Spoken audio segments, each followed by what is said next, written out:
So, what's the connection between pop rock band Franz Ferdinand and the current consensus on when the Gospels got written? To find out, keep watching When the Gospels Got Written.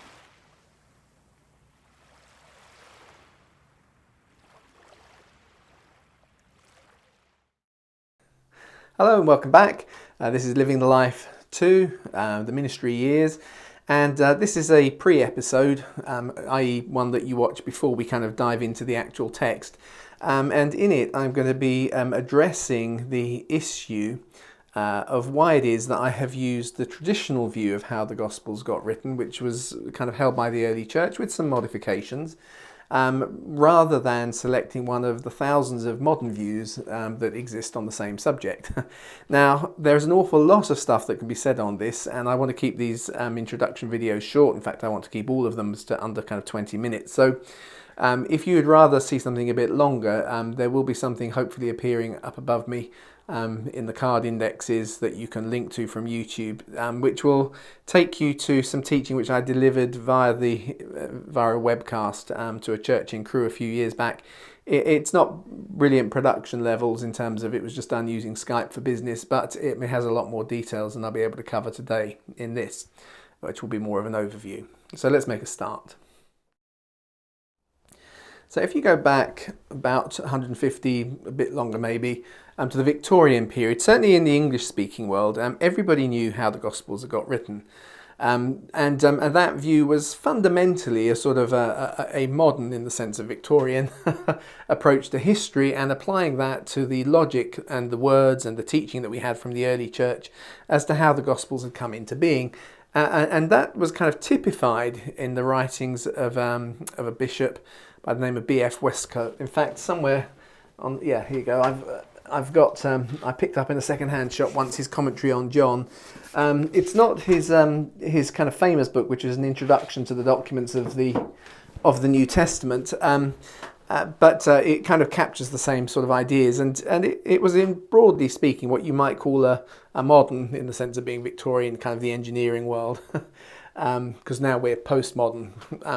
It was a kind of a modern approach to an ancient solution that had been provided for us as to how the Gospels had come into being. That book, which kind of explored all of those issues, actually was so popular. Everybody training for the clergy of all sorts of different denominations, they all had it, which meant that actually it was being reprinted every 4 years. At the same time, though, in the German world, a different approach was being taken. Under the school of the Tübingen School of Theology, under Ferdinand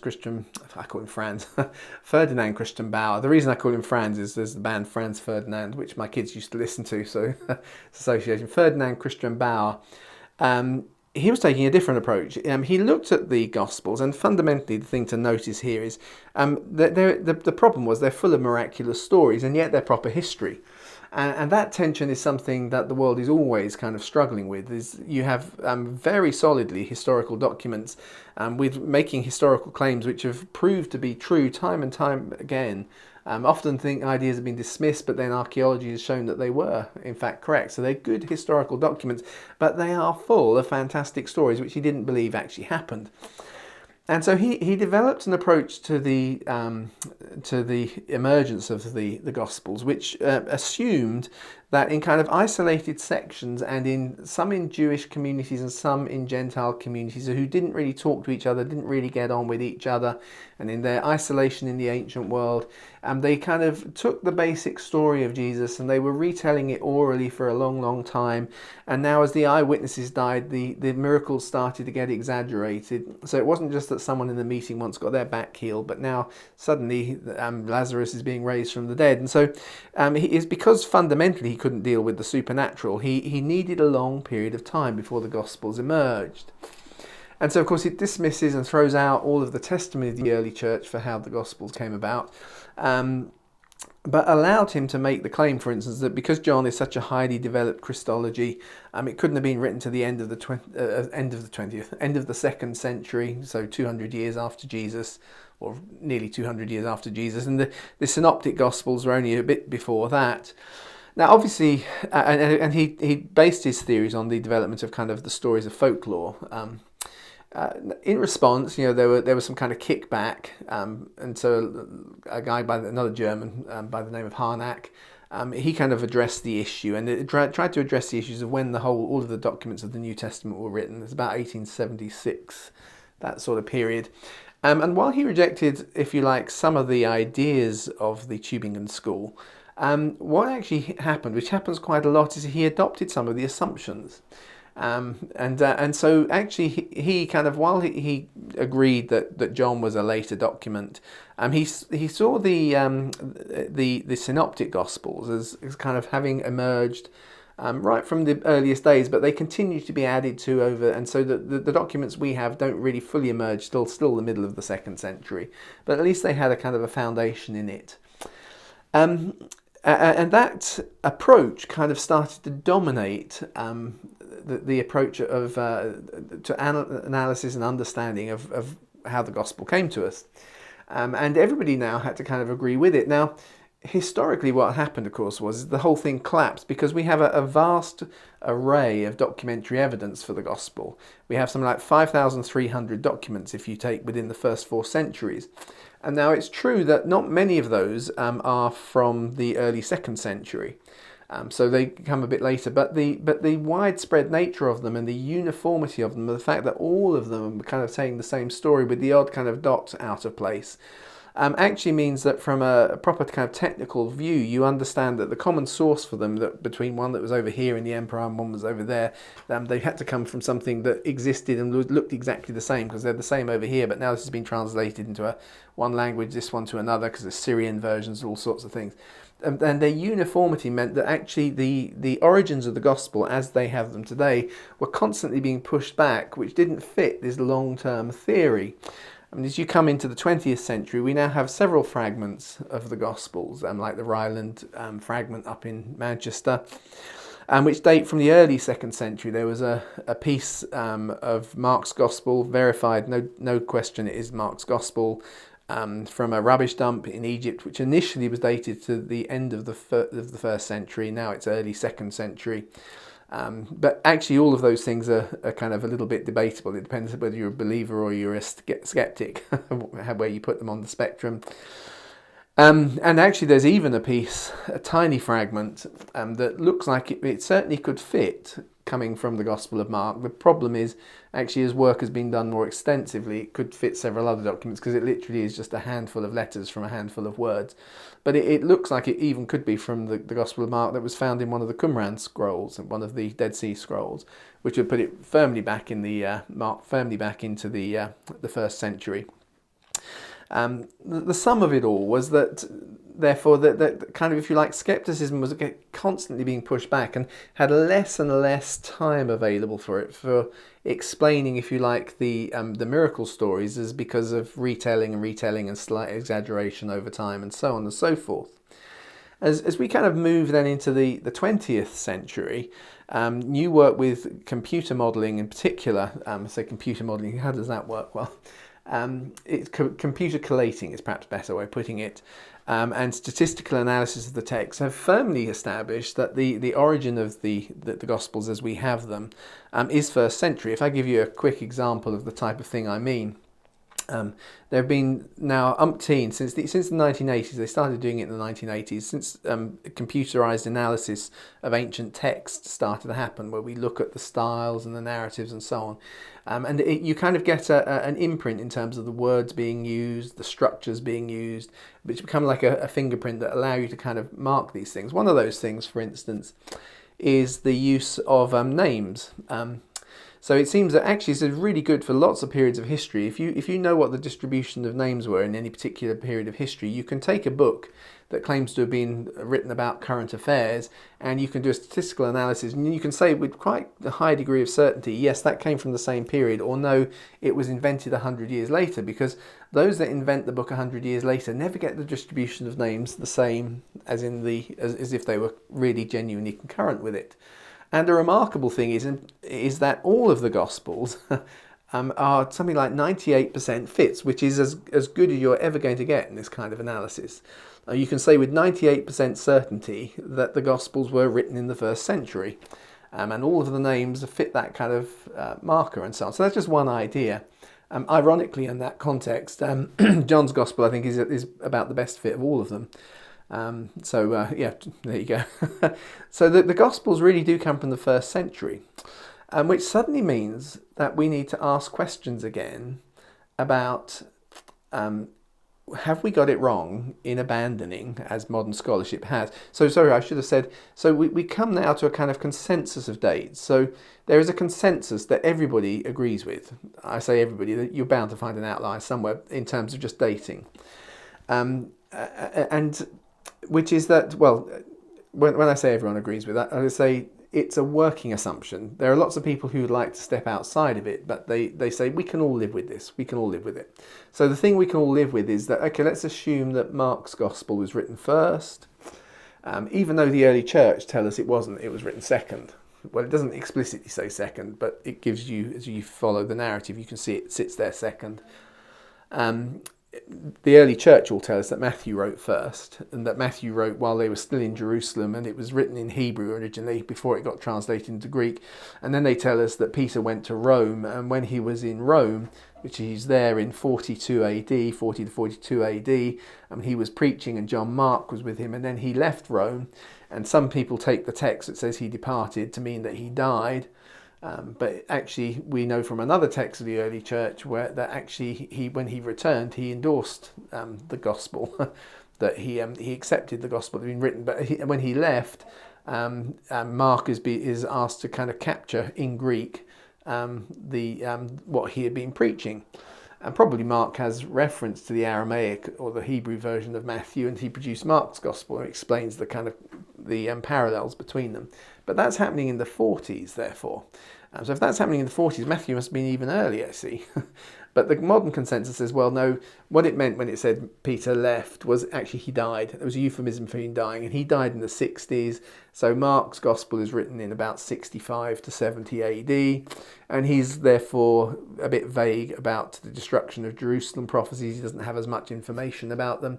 But you see, he wouldn't really, would he? Because if he's writing in Rome for a Roman audience, the Roman audience isn't that bothered with getting out of Jerusalem when they see bad things happen. So you could explain it in other ways, as I do. But anyway, that's the kind of story. It's the way it works. So he's. I've lost track of what I was saying now. So yes, Mark is kind of, they say, therefore, is 65 to 70. And then obviously Matthew came after that, and so did Luke, but we can't argue which one came first. So they will put them in the 70s to 80s. So 70s to 80s. But now, because they've got both more explicit teaching about leaving Jerusalem, that obviously was written after Jerusalem was destroyed. So that's obvious to us, and then John seems to be later, so we'll call him 80s now. And that's the kind of working consensus, and everyone can agree with that, and everyone can kind of work with it. But I don't think it's right. I don't think it's right for quite a few reasons. It's interesting that since Harnack, the German guy who kind of modified some of the teachings of Tübingen and so on, since he published his kind of his review of the timings and the writings of the New Testament literature, there was a kind of about a period of 70 or 80 years where nobody re-looked at it. And then in the late 70s, a liberal theologian, John Robinson, came along and asked the question again, and he reviewed all of the New Testament documents and concluded that they were all written before 70 AD because there's nothing in them that remotely reflects the fact that Jerusalem and the temple has been destroyed. People say, oh, well, but Jesus prophesied that, but that's again is your approach to the supernatural. If you don't believe in the supernatural, you have to explain how come Jesus prophesied something. But here's the weird thing. If they had been written after the temple had been destroyed, they would be far more precise. Jesus issues a prophecy in terms of general sense of actually this will be serious when it happens, and you need to watch the signs and you need to watch what's happening. And the only thing he ever refers to rather cryptically as being a concrete sign before they should leave is what he refers to as the abomination of desolation, which seems to be to do with the arrival in the temple of pagan imagery, which actually happens in the 40s, and the early church from the 40s, the apostles started to move and stay away from Jerusalem, it seems. So it's not a brilliant prophecy if it was written retrospectively. You know, you could make it much more accurate. On the flip side is, in the book of Acts, which is written by Luke, who wrote one of the Gospels, in that book, 2 chapters are given to a minor prophecy of Agabus, who's a nobody character. Nobody really knows anything about him apart from his prophecy. He has a prophecy that there's a famine coming that will affect the whole world, and 2 chapters describe how the church prepared for it and sent gifts down to Jerusalem to help them with from wealthier parts of the world to so on. 2 chapters given to a minor prophecy by a minor character. And yet nothing is made of the fact that Jesus has prophesied something that happens to Jerusalem in 70 AD. And that is a really big problem if you want to put the Gospels after 70 AD. It's often downplayed, but it is a serious problem. Not only is it a serious problem, but also the Gospels refer to Jerusalem in the present tense. So they're written as if Jerusalem is still there. There is, says John, in Jerusalem a pool. He doesn't say there used to be in Jerusalem a pool. He says there is. So you see, the Gospels themselves seem to look like they're earlier. And John Robinson concluded, as a liberal, he concluded that every document of the New Testament was written before 70 AD. Then along came a Catholic, Jean Carmignac, who had been translating the Dead Sea Scrolls, and he kept hearing the logic of those who believed in a later writing of the Gospels, saying there's no evidence that they were written early by Aramaic thinkers. And as someone translating the Dead Sea Scrolls who was intimately involved with the literature, he thought they were nuts. So he started to collate all of the evidence for what he referred to as Aramaisms or Hebraisms within the Synoptic Gospels in particular. Those are the ones he focused on. In 1979, he published in French his first little kind of bit of work, which is supposed to be a popular introduction of what he claimed at that point he was then going to, over the next few years, do a much more scholarly display of the research he'd done over 20 or 30 years to kind of really show that the Gospels were all rooted very much in Hebrew, particularly the Synoptic Gospels, in Hebrew thinking, Hebrew language, Hebrew grammar, Hebrew ideology, and so on. His book was translated. In fact, I've got a copy of it around here. It's hard to get hold of. The Birth of the Synoptics. It was published in English in 1980, and then sadly he died that same year, so we didn't get his follow-on literature. But there you go. We got a liberal has concluded the earlier writings. Oh, because I should have said, so he looks at them, said that the latest possible dates are mid-50s. He actually puts more probable dates as the 40s for Matthew and Mark. Which actually I agree with too. We'll get onto that later. 40s for Matthew and Mark, 50s maybe for Luke, and John, probably 60s. That's my view, but I think he broadly kind of agrees. I think I will put up the technical details because I'm just kind of free flowing now on PowerPoint slides when I edit this video. So liberal, now Catholic. And then in the late 80s, John Wenham addressed the subject as well. And I think I've got his book somewhere too. I'm just looking around me. I should have pulled them all out beforehand. I've definitely, oh yeah, I can see it, but I have to stand up to get it. Oh, can I reach it? Hang on. Give me a second. There we go. John Wenham's redating Matthew, Mark and Luke. He addressed the same issue, came to the same conclusions. And so it was actually reading John's book, and he introduced me to some of the other techniques and so on, that really convinced me that the Gospels are very early written. And that's really helpful when it comes to harmonising, because suddenly we can take the early church records seriously again. And therefore we can actually assume that while they may not be 100% correct in everything they say, if they are saying something, it's not because they're making up things with as a fantasy, but they genuinely knew something. And actually that helps us to understand the agendas and characters and perspectives. And when you understand that, then you can develop a working theory for how the Gospels, for why it is that sometimes things in the Gospels seem in different places, seem out of place, one to another. And so we're going to do our harmony of the Gospels. We're going to synchronise them together, but we are going to work from a working theory which I've developed over time, which I don't have time to do today. But you can look at some of the things I've done online, which are a bit longer than this video, to kind of get some of that background.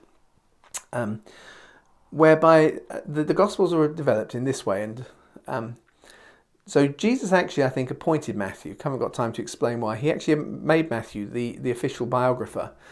You get hints of that, but I've not got time in this video to explain it, but we'll do it another time.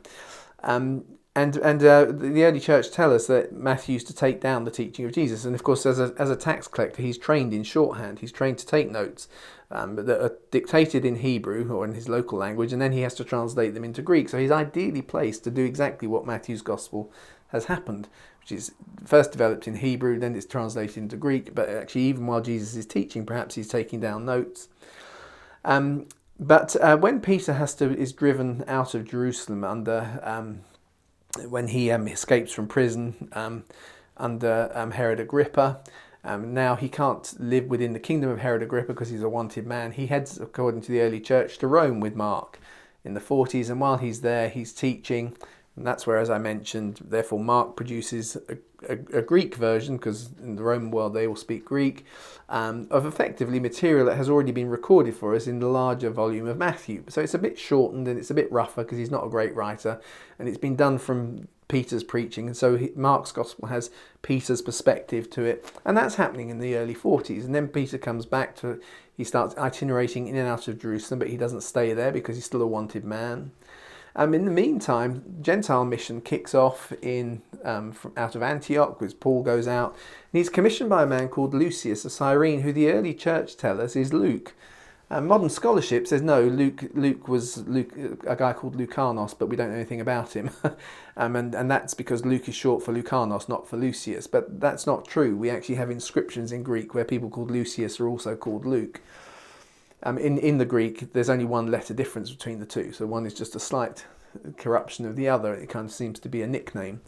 So Lucius of Cyrene, who lays hands and commissions Paul, and then seems to travel with him. He pops in and out of the narrative of Acts, as you can see. He's the man who writes Luke's gospel, and it's foundational and supportive of the mission to the Gentiles that's happening around the Aegean. Paul actually refers to it in Corinthians. He makes that comment of the physician who's famous for the gospel. Your English translations add words that aren't there in the Greek because they don't believe that Luke's gospel was written when Paul wrote the letter to Corinthians.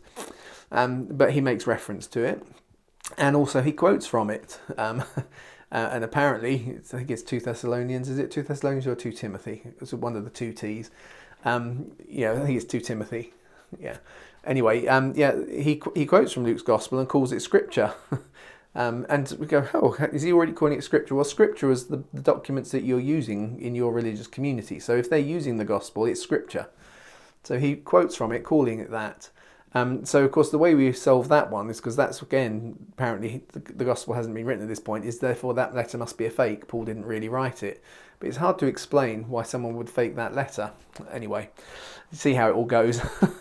And then John, apparently, according to the early church, he wrote his gospel because some of the apostles had already died. Andrew seems to be convening them, and they decide they need another account. And it's deliberately to kind of fit with the Gospels, and therefore it's not trying to recover the same as Matthew, Mark, and Luke. So it's a perspective from Jerusalem and from the feasts and so on, and that they decide that John should write it on their behalf. And of course, at the end of John's Gospel, you get that statement, and we all concur in the last chapter. So that's been the traditional view, and in the next video in this series, we will kind of look at that in a little bit more detail. I just wanted to introduce it to you and say that what is interesting is that I'm 100% convinced, won't have time to do it all now, but that as a working theory is far more sound than, if you like, the consensus theories, which I don't think anybody, apart from those who are really, really negative, are really sold on. But they just kind of, I don't want to have an argument with you about this. I just want to focus on this aspect from the Gospel of Mark. So let's just assume that it's written around the 60s, because it doesn't make a huge difference. But where it does make a difference is it's really helpful, as we're going to see, in allowing us to understand why it is that each gospel kind of presents the context of Jesus in the way it does. It explains why some people are left anonymous, because during the 40s, if you're in Jerusalem, you don't want your name being bandied around. Everybody might know who you are, so you might just be referred to as the woman who everybody knows who they are, rather than actually spelling out that you're Mary and this is where you live. You get that kind of idea. So, in the next video in this series, we'll look at that. We'll look at the characters who write the gospel a little bit more. But if you want to see it in more detail than we'll do in the next one, I have got a series on each of the way each of the gospels start, and I think I address some of these issues in that. So if you look out for that, watch for the card above me. You can do a bit of background work by looking at those beforehand. But anyway, I'll leave that for today. I'll provide some notes. I will have added some slides behind me as I'm doing this, which I haven't specifically spoken about as I've recorded this, but those notes will be available to download before we get going. So the next time we will look a little bit more detail at the story of Matthew, the story of Mark, the story of John, the story of Luke, so that we can start to come up with a solution as to how we're going to fit the four together. And then as we move on, and then the session after that, we will actually look at where what they share in common, so that we start to build a framework as we start to harmonise the Gospels. So good. I'll see you next time then. Bye.